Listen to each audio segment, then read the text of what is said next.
자, 중2 교과서 읽기고요. 미래엔 1학기 2단어 읽고 쓰는 즐거움 보도록 하겠습니다. 읽기와 쓰기 둘 다 보도록 할게요. 자, 빠르게 넘어가도록 하겠습니다.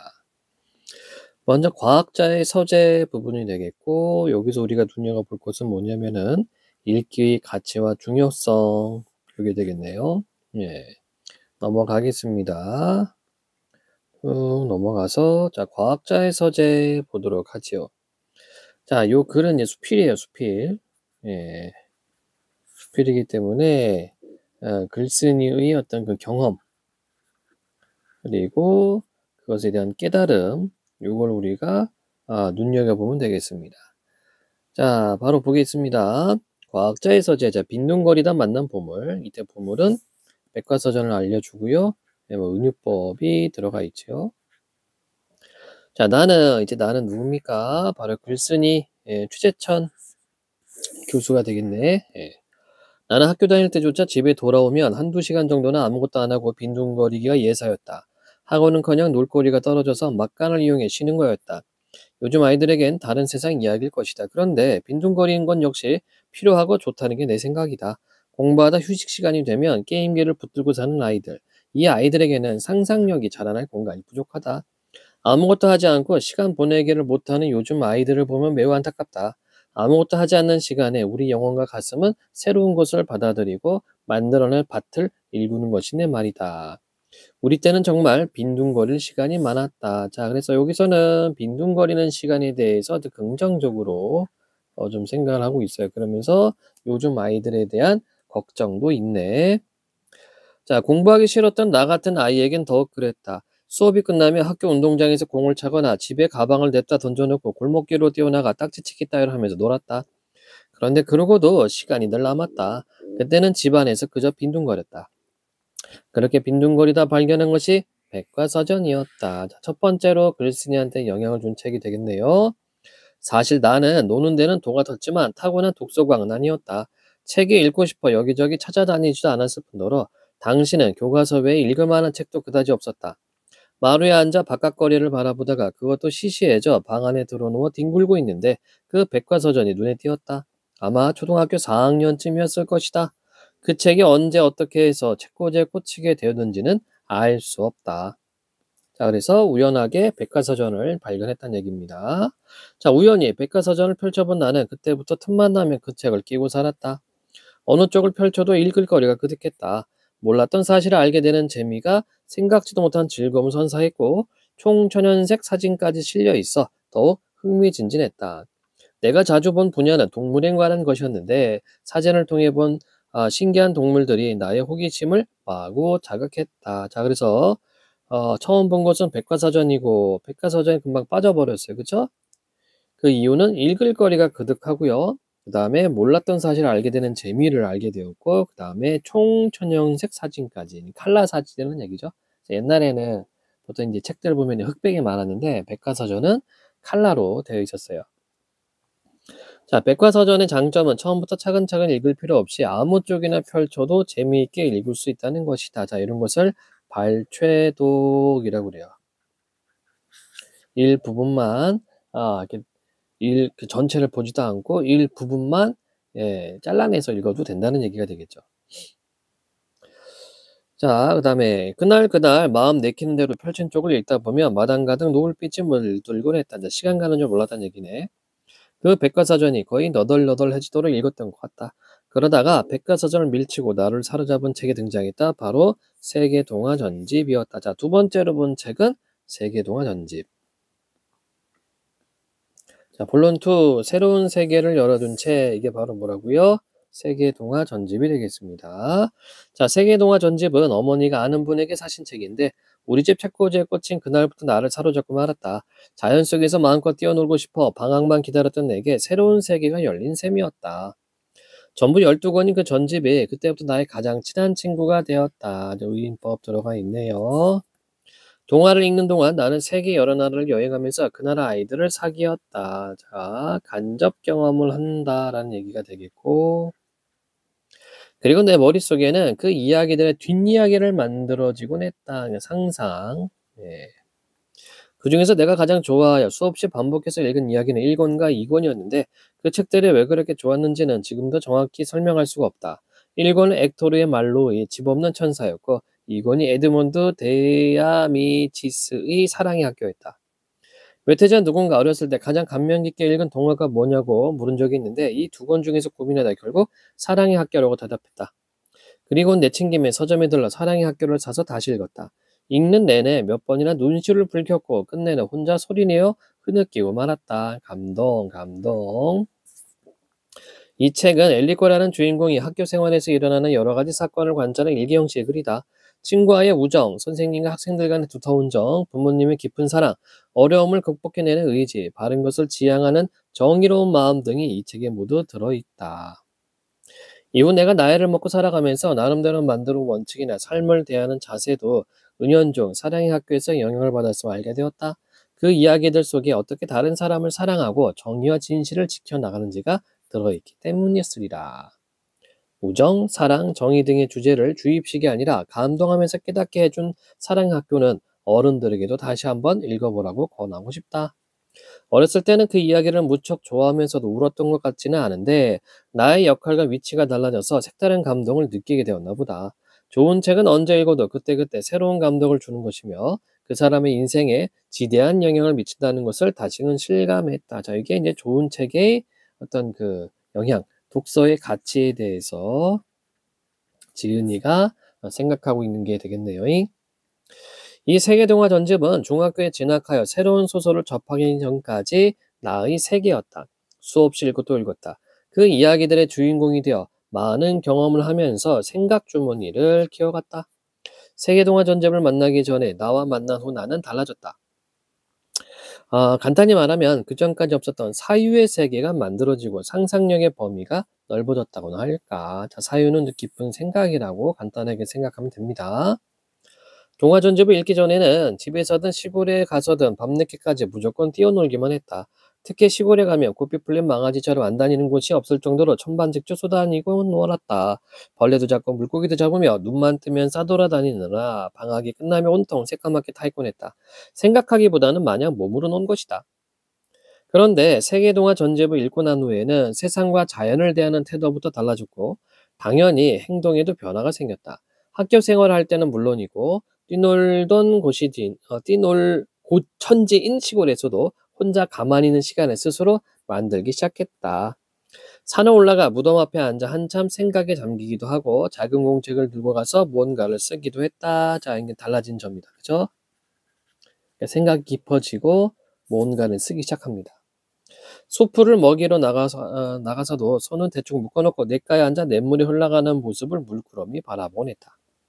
이 모든 게 어머니가 사주신 세계동화 전집의 영향이었다. 초등학교 고학년이 되면 모두 성장의 시기를 겪게 마련인데 나는 동화 덕분에 다른 아이들보다 성숙해지면서 나만의 특별한 색깔을 만들어간 것 같다. 또래들보다 생각의 폭이 넓어지고 깊이가 깊어진 것도 창의적으로 사고할 수 있는 밑바탕과 시인을 꿈꾸는 감성이 만들어진 것도 그 책들 덕분이었다. 자, 생각의 무대가 세계로 넓어졌어. 시인이 되고 싶으면서도 이상하게 나는 시보다 소설을 더 많이 읽었다.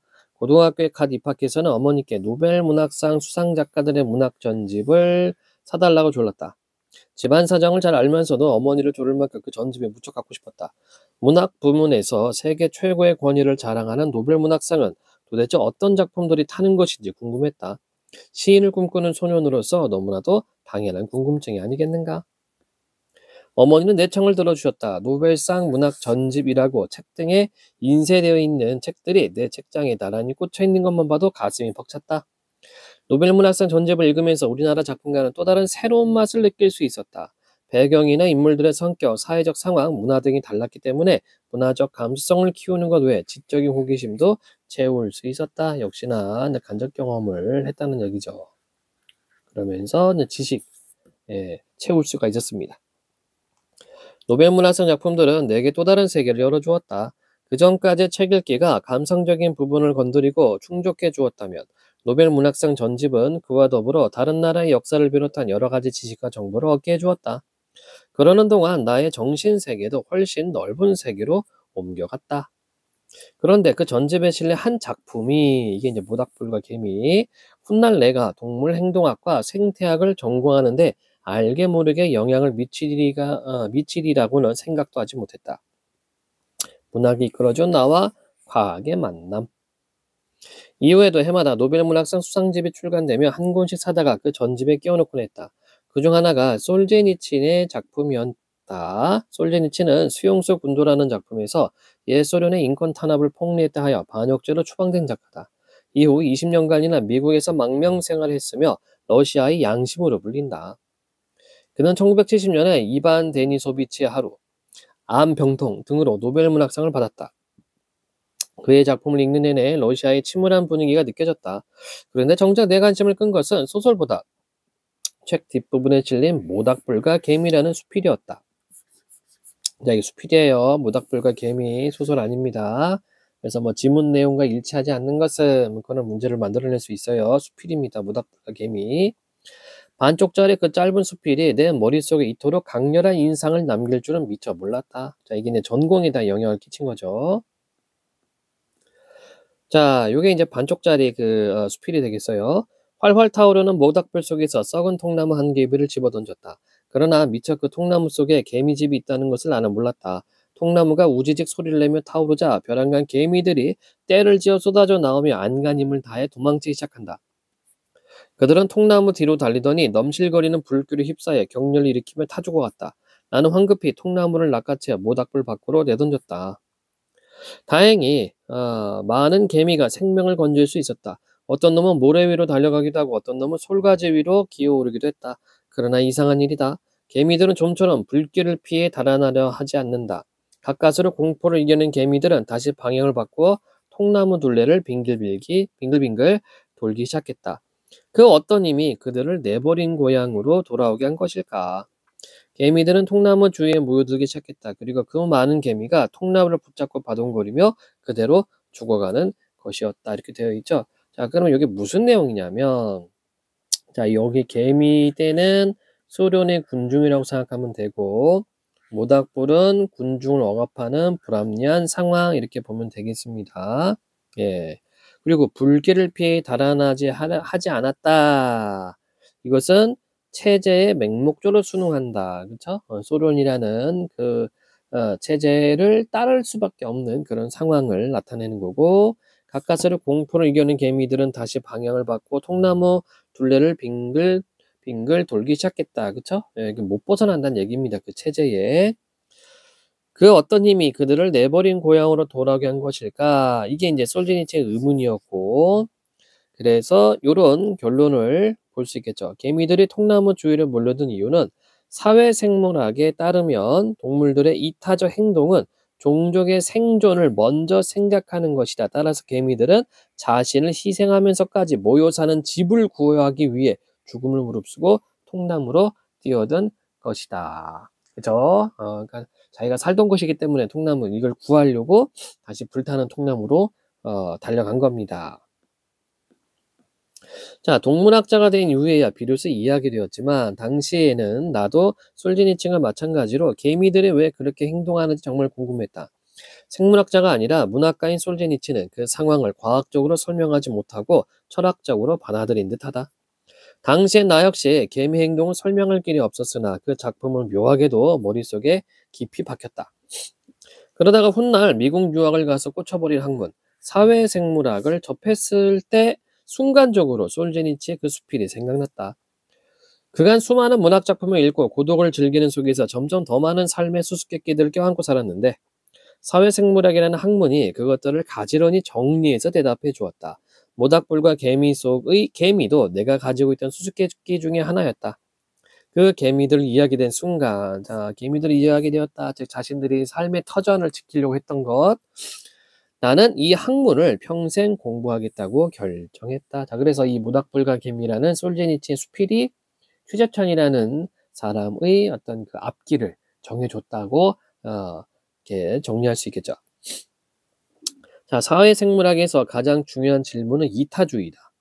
이타주의가 뭐니? 이익, 타인, 남을 위한 행동을 이타주의라고 합니다. 왜 인간을 포함한 어떤 동물에서는 남을 돕는 행동이 진화했을까? 사실 굉장히 어려운 문제다. 자기가 손해보고 자신을 희생하는 것이 어떻게 일반화될 수 있는지 이성적으로 해답을 찾기 힘든 문제다. 하지만 실제로 우리 인간 사회에도 있고 동물 세계에도 이러한 이타주의가 존재한다. 나는 사회생물학을 공부하면서 개미로부터 이타주의를 발견하게 되었다. 이렇게 이야기가 마무리가 되고 있죠. 자, 그래서 이 글은 수필이고요. 수필이기 때문에 너무 당연한 성격, 개성적, 수필을 통해서 글쓴이의 개성이 드러나고 너무 당연한 성격, 주관적입니다. 수필이라고 하는 것이 어떤 상황에 대한 자기 생각을 산문적인 글로 풀어낸 글이기 때문에 당연히 주관적이고요. 또 너무나 당연한 회고적, 회고라는 말은 과거를 돌이켜 생각한다.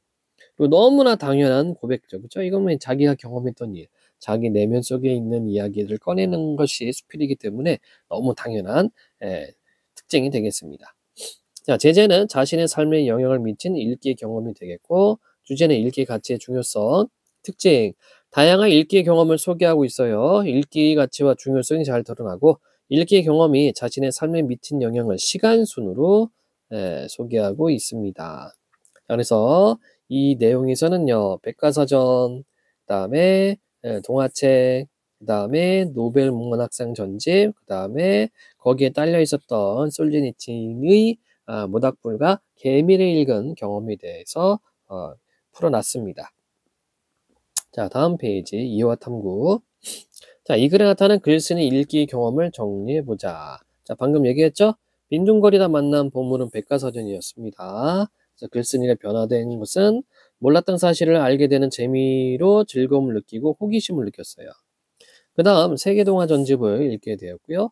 감동하면서 우정 등의 주제를 깨닫게 해줬고, 삶의 원칙이나 자세에 큰 영향을 줬고, 생각의 폭이 넓어지고 깊이가 깊어지고, 창의적으로 사고할 수 있는 밑바탕이 되었고, 시인을 꿈꾸는 감성이 만들어졌습니다. 자, 그 다음에 생각의 무대가 세계로 넓어지는데 바로 노벨 문학상 전집을 통해서 이런 과정이 일어났고요.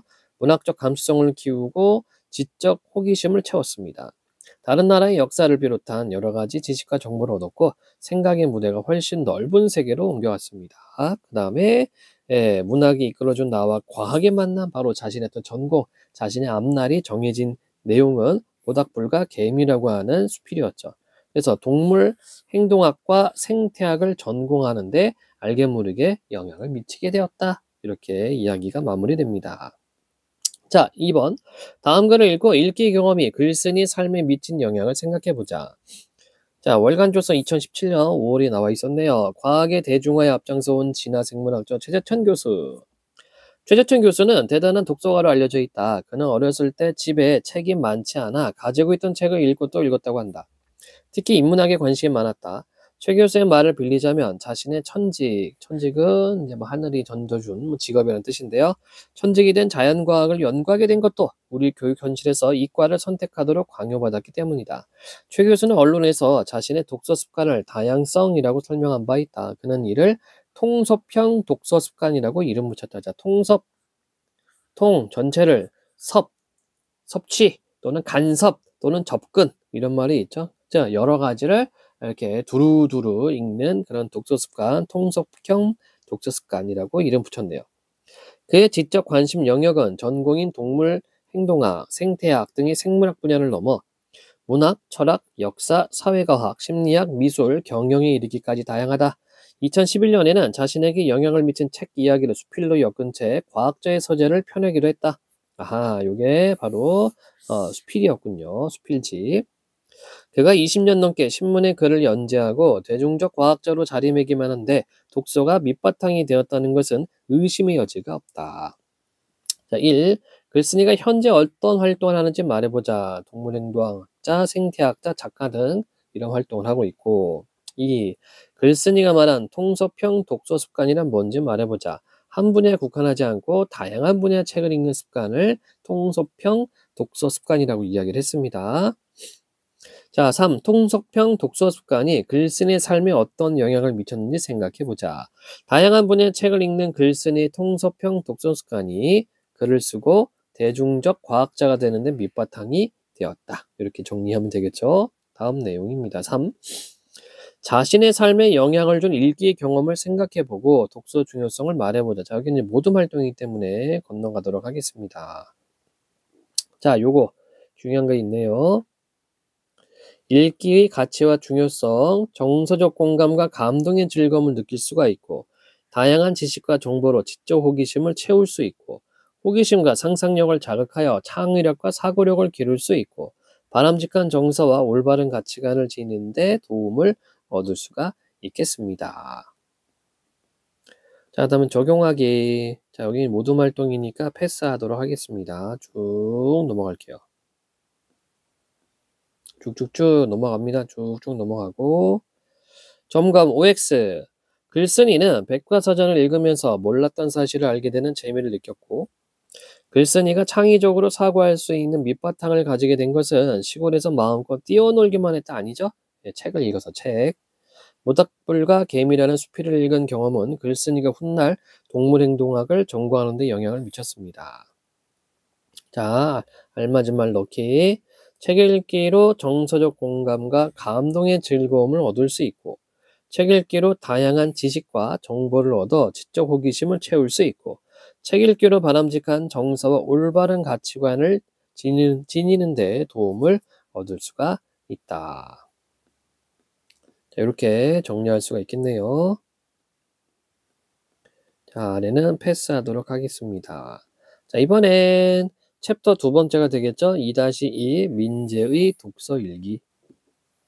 자, 학습 목표. 읽기의 가치와 중요성을 알고 읽기를 생활할 수 있다. 자신의 생각이나 느낀 경험을 드러내는 다양한 표현을 활용하여 글을 쓸 수 있다. 자, 넘어가겠습니다.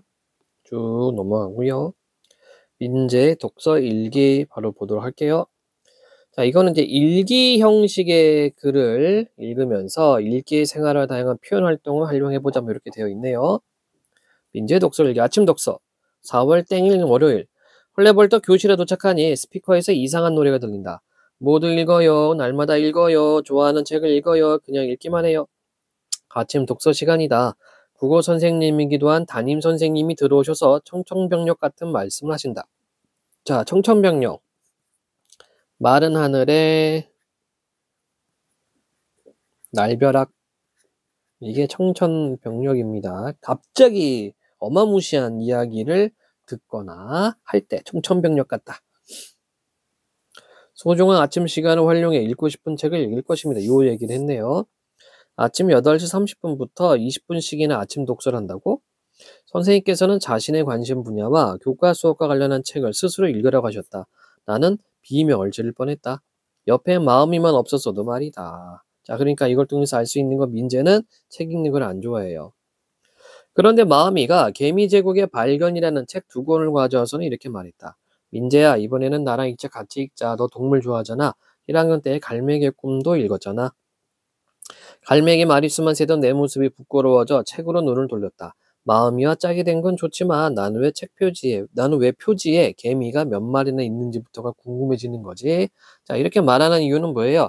바로 이제 책을 좀 읽는 걸 별로 안 좋아한다는 얘기가 되겠죠. 그죠? 예. 자, 넘어가고. 독서 동아리. 4월 땡일 수요일. 민재야, 방과 후에 도서실로 와. 마음이의 말을 듣고 들뜬 기분으로 도서실에 가니 오감도라는 독서 동아리 부원들이 모여 있었다. 전학년 10명이 모이는 자율 동아리인데 오감으로 책을 읽는 동아리라나 뭐라나. 다른 때 같으면 뛰쳐나왔을 테지만 마음이 때문에 의자에 엉덩이를 붙였다. 자, 마음이를 좋아하나 보다잉. 동아리 회장이 3학년 누나가 독서토론, 서점과 공공도서관 방문, 독서기행, 독서캠프, 나만의 책쓰기 등 1년 동안의 동아리 활동 계획을 발표하는데 뭐랄까 나는 깊은 늪에 빠지는 느낌이 들었다. 아직까지 뭐 책 읽는 거에 대해서 그렇게 이게 좋아하지는 않고 있죠. 자, 독서기행 4월 땡일 토요일 양평 소나기 마을로 떠난다. 오늘은 경기도 양평에 있는 소나기 마을로 교내 독서동아리 연합 독서 기행을 다녀왔다. 가는 길에 버스 안에서 자꾸 요거는 조금 이렇게 독서 기행을 하고 있으니까 이거는 기행문에 또 해당이 되겠죠. 그치? 기행문에 3요소가 있어요. 여정, 견문, 감상입니다. 여정은 여행 과정, 견문은 보고 듣는 거, 볼견, 들을 문. 보고 들은 것. 감상은 뭐 자기 느낌이 되겠죠? 그래서 여정견문 감상은 이건 너무 당연한 겁니다. 여행 갈 때. 여러분들도 이미 다 이거 하고 있어요. 자, 가는 길에 버스 안에서 황순원 작가의 소설 소나기의 내용으로 독서 퀴즈 대회가 열렸는데 퀴즈를 풀다 보니 어느새 소나기 마을에 도착했다. 소나기 광장에서 소나기를 피하는 소년과 소녀의 모습을 흉내내 보기도 하고 송아지 언덕에서 송아지를 탄 소년의 모습을 사진으로 남기기도 했다. 동아리 담당 선생님은 소녀를 업고 개울을 건너는 소년의 모습을 재현해 보라고 하셨다. 나는 친구 중우를 업고 징검다리를 건넜다. 자, 이런 체험 활동을 하고 있습니다. 마음이를 향한 내 마음은 소나기에 나오는 소년 같은데 마음이는 내 마음을 알까? 돌아오는 길에 생각해보니 독서 기행을 하면서 소나기를 한층 더 깊이 감상하게 된 것 같았다. 자, 독서 기행의 좋은 점. 책을 읽고 여행하는 것이 무척 흥미로운 일임을 깨달았다. 황순원 작가의 다른 작품도 찾아 읽어보고 개미제국의 발견을 다 읽고 나면 마음이야 가까운 자연사 박물관에 가봐야겠다고 다짐했다. 이렇게 돼 있죠. 네, 그래서 기행을 갔다 와서 독서 기행 갔다 와서 뭔가 좀 태도가 달라졌습니다. 아는 만큼 보인다라는 말이 떠오른다.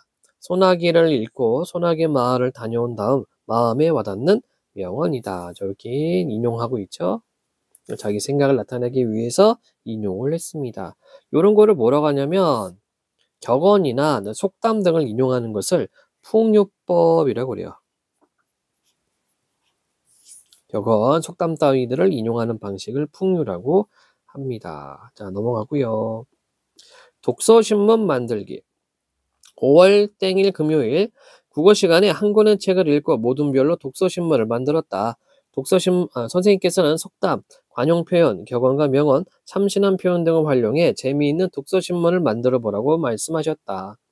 우리 모두는 책, 과학자의 서재를 함께 읽고 독서신문을 만들었다. 자, 과학자의 서재는 우리가 앞 단원에서 봤었던 최재천 교수의 그 수필집이 되겠죠. 자, 독서마중. 과학자의 서재를 읽고 2학년 땡반 땡땡년 땡월 땡일. 독서 감상문. 제목, 한 우물만 파지 마라. 하고 싶은 것, 되고 싶은 것이 자주 바뀌는 나. 이대로 괜찮은 걸까? 책 과학자의 서재의 글쓴이는 이 세상에 쓸모없는 꿈은 없다라고 말한다. 세계적인 생물학자인 글쓴이 또한 어린 시절부터 과학자의 길을 걸을 것이라고 생각하지 않았다고 한다. 시인, 조각가 등 다양한 꿈을 꾸었고 또 백과사전부터 노벨 문학상 수상지까지 다양한 책을 읽은 결과 지금의 글쓴이가 되는 것이라 한다. 꿈이 많으면 방황도 많지만 그 방황들은 헛된 것이 아니다. 그러니 한 우물만을 파지 않아도 괜찮다. 책이 건넨 이야기가 나에게 큰 위로가 되었다. 이제부터는 마음 편하게 여러 우물을 파봐야겠다. 자, 여러 우물을 판다는 것은 여러 가지 다양한 경험 등을 해보겠다는 다짐이 되겠습니다. 자, 작가에게 책이란 세상을 향해 첫 발을 떼는 순간 꿈이 많아 어디로 가야 할지 모르던 그때 책들이 나의 길을 열어주었네. 이때 길이라고 하는 것은 어떤 장래 희망도 될 테고 자신의 꿈도 될 겁니다. 자, 이제 마음이는 또 이렇게는 만들었어요. 책 광고. 서재는 책을 모아두는 공간이 아닙니다. 당신의 꿈이 쌓이는 공간입니다. 당신은 어떤 서재를 갖고 있습니까? 선택의 순간에 길잡이 역할을 해준 의미 있는 책에 관한 이야기. 과학자의 서재. 이렇게 광고 문안을 짰고 그 다음에 육행시. 과학자가 꿈이 아니어도 좋습니다. 학창시절에 만난 한 권의 책. 자, 자루 속의 송곳처럼 아무리 숨기려 해도 드러나는 성장의 비밀. 의심스러우면 한번 읽어보세요. 서슴없이 내 눈길을 책으로 향하게 하는 재미있는 지식 탐험. 이렇게 또 육행시를 또 지어놨습니다. 자, 그러면 여기 또 볼까요? 우리는 독서신문을 만들면서 관용 표현이란 둘 이상의 낱말이 합쳐져 원래의 뜻과는 다른 특별한 뜻을 나타내는 관습적인 말이라는 것을 알게 되었다. 그리고 오랜 세월 동안 사람들의 생활에서 얻은 생각과 교훈을 담고 있는 속담, 인생에 관한 교훈이나 경계 따위를 간결하게 표현한 격언과 명언, 창의적 발상을 바탕으로 한 참신한 표현 등을 써서 생각과 느낌, 경험을 인상적으로 나타낼 수 있다는 것도 깨달았다. 깨달은 점이 되겠죠? 알게 된 점도 있고 깨달은 점도 있고 우리 모둠의 독서신문이 친구들에게 좋은 반응을 얻었다. 우리 모둠의 생각과 느낌을 독서신문의 다양한 표현으로 잘 나타냈다고 칭찬을 듬뿍 받았다. 모둠은가 머리를 맞대고 며칠 동안 고민한 보람이 있었다. 독서신문 전시회를 마치고 마음이가 미소를 지으며 내게 말했다. 와, 제법인데. 독서신문에 쓴 독서 감상 제법이더라. 한 우물만 파지 마라. 정말 인상적이었어. 고마워. 참 소설 개미같이 읽어보지 않을래? 너 소설 개미가 몇 권인 줄 알아? 나는 싱긋 웃으며 마음이에게 조용히 말했다. 그럼 알지. 아무리 두꺼운 책이라도 읽을 자신이 생겼어. 시작이 반이라잖아. 자, 속담 인용하고 있고. 내 말을 들은 마음이가 활짝 웃으며 한마디 했다. 그거 참 잘 됐네. 그런데 독서신문 만들기 활동이 끝이 아니야. 이제부터 다양한 글을 써서 나만의 책을 만들어야 한다고 동아리 선배가 말했어. 멋있지 않니? 아, 산 넘어 산이구나. 역시 속담. 누가 말했던가? 독서는 생활 속에서 이루어져야 한다고. 자, 여기는 도치가 돼 있죠? 누가 말했던가? 뭐뭐뭐 한다고. 간접인용 있죠? 예, 도치. 이런 식으로 일기가 마무리되고 있습니다. 자, 민재의 독서 일기를 읽고 민재가 생활 속에서 책을 갖게 하는 과정을 정리해보자. 아침 독서를 했고요. 독서 동아리 활동을 했고, 독서 기형을 했고, 그 다음에 독서 신문을 만들었습니다. 자, 보기의 읽기 경험 가운데 하나를 골라 친구들에게 소개해보자. 자, 여기는 모둠 활동이기 때문에 권동하도록 할게요. 요거 하나 좀 한번 짚어볼까요? 참신한 표현. 서재는 책을 모아두는 공간이 아닙니다. 당신의 꿈이 쌓이는 공간입니다. 이렇게 이제 참신한 표현이 되겠죠? 그리고 한 우물만 파지 마라. 이 말은 뭐니? 여러분들의 장래희망 또는 꿈을 위해서는 한 가지가 아니라 여러 가지 경험을 해봐라. 이런 의미로 쓸 수 있겠네요. 자, 다음은 모둠 활동 넘어가도록 하고, 자, 요거를 좀 정리해 봅시다. 생활 속에서 실천할 수 있는 다양한 독서 활동, 교과나 학습과 관련된 책 읽기, 자신의 관심 분야와 관련된 책 스스로 찾아 읽기, 여가나 아침, 잠자기 전 시간 등을 이용하여 책 읽기, 학교 도서관이나 마을 도서관 등을 방문하여 책 읽기, 독서 동아리에 가입하여 독서 토론, 독서 기행, 독서 캠프 등에 참가하기, 이런 것들이 생활 속에서 실천할 수 있는 다양한 독서 활동이 되겠습니다. 자, 생각이나 느낌, 경험을 효과적으로 나타내는 다양한 표현. 자, 관용 표현. 둘 이상의 낱말이 합쳐져 원래의 뜻과는 다른 특별한 뜻을 나타내는 관습적인 말. 예, 비행기 태우다. 또는 속이 좁다. 발이 넓다. 이런 말도 쓸 수 있겠죠. 속담. 오랜 세월 동안 사람들의 생활에서 얻은 생각과 교훈을 담고 있는 말. 예, 백제장도 맞들면 낫다. 격언과 명언. 인생에 관한 교훈이나 경계 따위를 표현한 짧은 글. 시간은 금이다. 실패는 성공의 어머니다. 이런 식으로.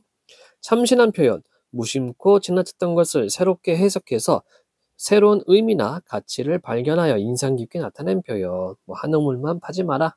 그러니까 진로, 꿈을 하나만 생각하지 마라. 이런 의미가 되겠죠. 자, 그러면 다양한 표현의 효과를 뭐가 있는가? 읽는 이의 관심을 불러일으킬 수 있고, 읽는 이가 내용을 오래 기억하게 하고요.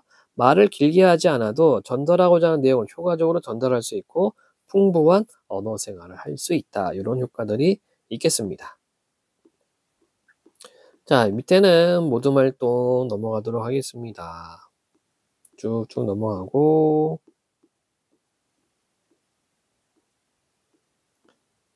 독서신문 만들기 넘어갔고요. 자, 정리점검 보도록 해봅시다. 맞으면 O, 틀리면 X. 아침 독서는 일정한 시간을 정해서 독서하는 방법 가운데 하나다. 그렇고, 독서 기행을 떠날 때는 여행지와 관련된 작가와 작품을 공부하지 않아도 된다가 아니라 공부하고 와야죠. 그게 독서 기행이니까.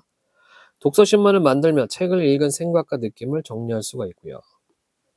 자, 그 다음에 빈칸 채우기. 읽기 생활화란 읽기를 교과 학습에서뿐만 아니라 일상생활에서도 실천하는 것이다. 창의적 발상이란 무심코 지나쳤던 것을 새롭게 해석해서 새로운 의미나 가치를 발견하는 것이다. 관용 표현은 둘 이상의 낱말이 합쳐져 원래의 뜻과는 다른 특별한 뜻을 나타내는 관습적인 말이다. 이렇게 정리할 수가 있겠습니다.